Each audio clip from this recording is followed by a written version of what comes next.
Hey y'all, it's Lucy, and I need some paper leaves to decorate some of my seasonal projects. I need this. I've got this spooky tree, and I want a bunch of little leaves to go down at the bottom. So I'm going to show you how I make paper leaves that decorate my seasonal autumn decor. I've got some leaves are cut out of cardstock. I've got some that are cut out of watercolor paper, which is actually my favorite. And then some I've cut with dies that I have, Sizzix dies, like this beautiful leaf here.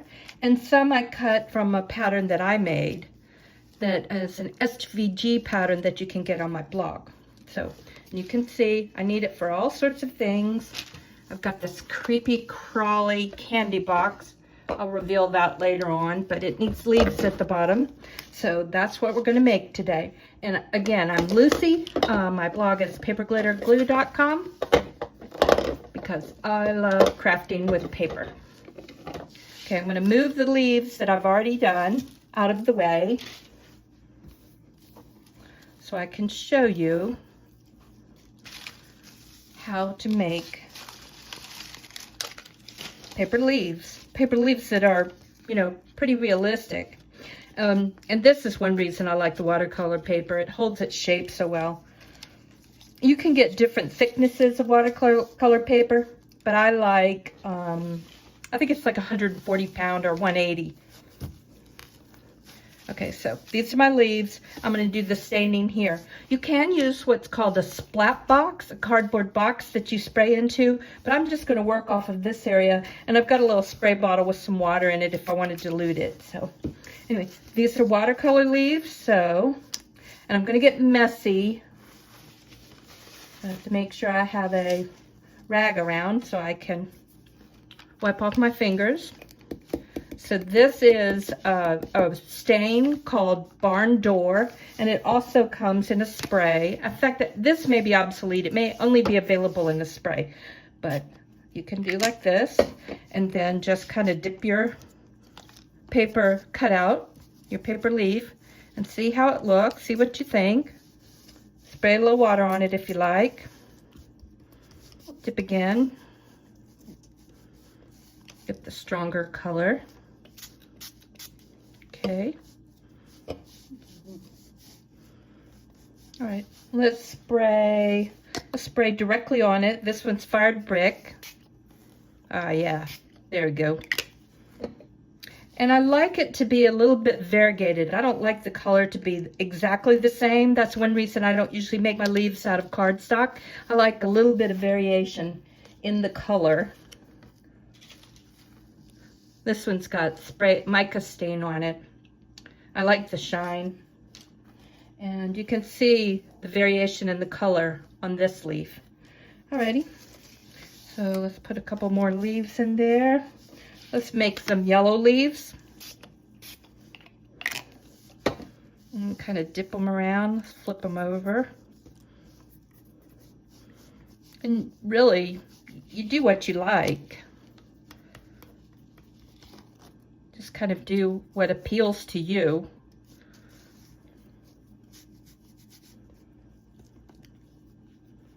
And you can see why my hands get seriously messy.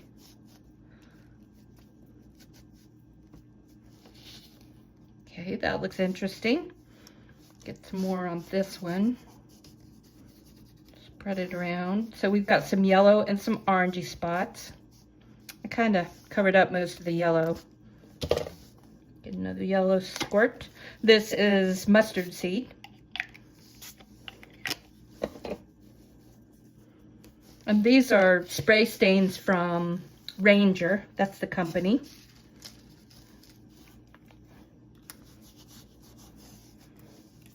Spray a little water to dilute it.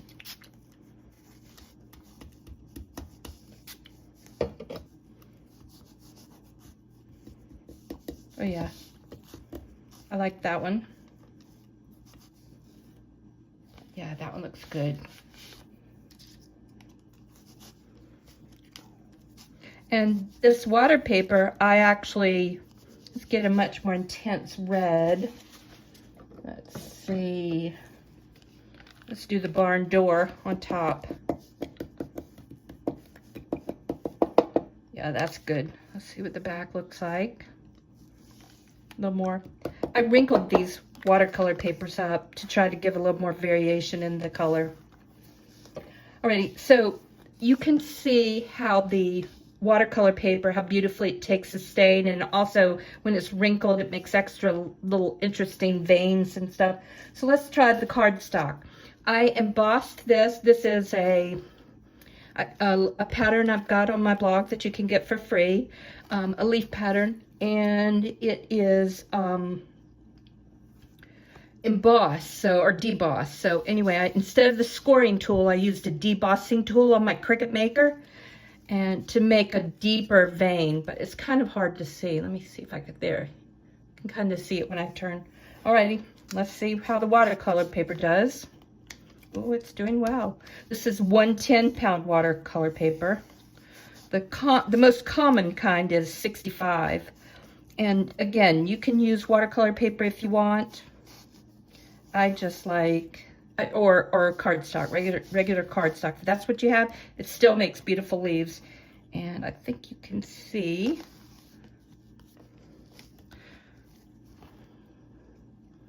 Yep. Looks good. And I want it to have some movement. I don't want it to be totally flat for my projects, so I kind of bend along the creases so it'll dry kind of like this. And watercolor paper will do the same thing. Okay, let's do another one. Let's see, let me find another color. Well, this one's called Wild Honey. Oh, that's pretty. And it settles in the debossed areas very well too.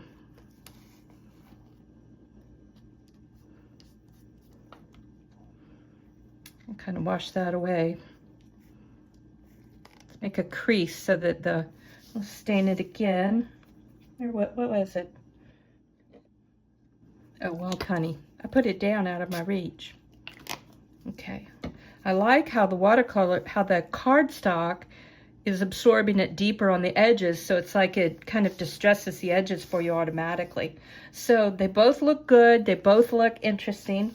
So again, it's just paper cutouts, and I've got patterns on my blog. You can use a Sizzix die cutter to get some patterns like these, or you can use punches for smaller leaves. This is a Tim Holtz punch, but there are lots of other companies that put out a punch. So you can make little tiny leaves, which I use on my smaller projects. Like this little house I made a couple of Halloweens ago. I'll put a link to it in my blog. But anyway, that's how you make these incredibly colorful autumn leaves for any of your fall projects, and it's just fun and expressive. Yes, it's messy, but you get to create, and then they just look incredible when you finish. Oh, let me show you real quick how these new sprays, Tim Holtz came out with these mica sprays that add a little shine because they literally have mica. This is jack-o'-lantern, and it's an orangey color, and it's got mica mixed in with the spray. Let's see how it looks. Okay, so it just looks kind of spotted. I'm gonna leave it like that, and then I'll show you how it looks later. But let me pick out a couple of designs that have the mica spray on it to give you the shine.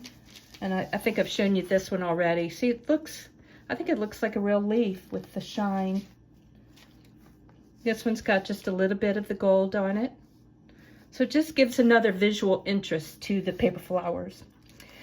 So really, that's our quick craft for today. I hope you will join me making some paper flowers. Like I said, I've got free patterns on my blog, paperglitterglue.com, and I would love to see what you make. Okay, y'all have a good day. Bye.